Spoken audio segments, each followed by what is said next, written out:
બાપે દીકરીને એટલું પૂછ્યું તું, બેટા કરિયાવરની યાદીમાં કંઈ લખાવું છે?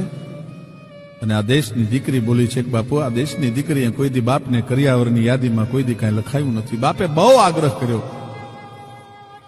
સમજણી દીકરી જનેતાના ધાવણને ઘૂંટડે ઘૂંટડે સંસ્કારનું પાન પીને મોટી થયેલી. દીકરીના મોઢામાંથી શબ્દ નીકળ્યા, બાપુ જો આપને બહુ થતું હોય, આપ જો બહુ આગ્રહ કરતા હોય તો એક મારું કામ કરજો. શું બેટા?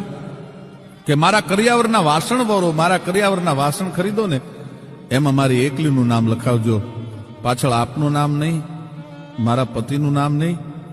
બાપ બહુ સમજણો હતો, દીકરીની ટકોર સમજી ગયો બાપ. ટૂંકમાં વાત કરું, દીકરી પરણીને જયારે સાસરે ગઈ ત્યારે બધા કરિયાવર જોવા માટે આવે, પણ કરિયાવર જોઈને દરેકને આ વાસણ જોવે એટલે વિસ્મય થાય કે એકલું જ દીકરીનું નામ, બાપનું નામ નહીં, પતિનું નામ પાછળ નહીં, કોણે આપી એની કઈ યાદી નહીં.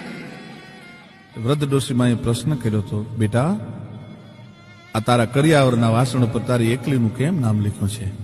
ઘૂંઘટો ઊંચો કરીને 18 વર્ષની વવારુભાઈ જવાબ આપે છે. તેની દીકરી, બાઈજી માફ કરજો, પરણીને આવું છું, મારે વધારે બોલાય નહીં, પણ આપને ખબર છે ને આ વાસણ કોકદી ચૂલે ચડે એની માથે મેશ લાગે. કે હા બેટા.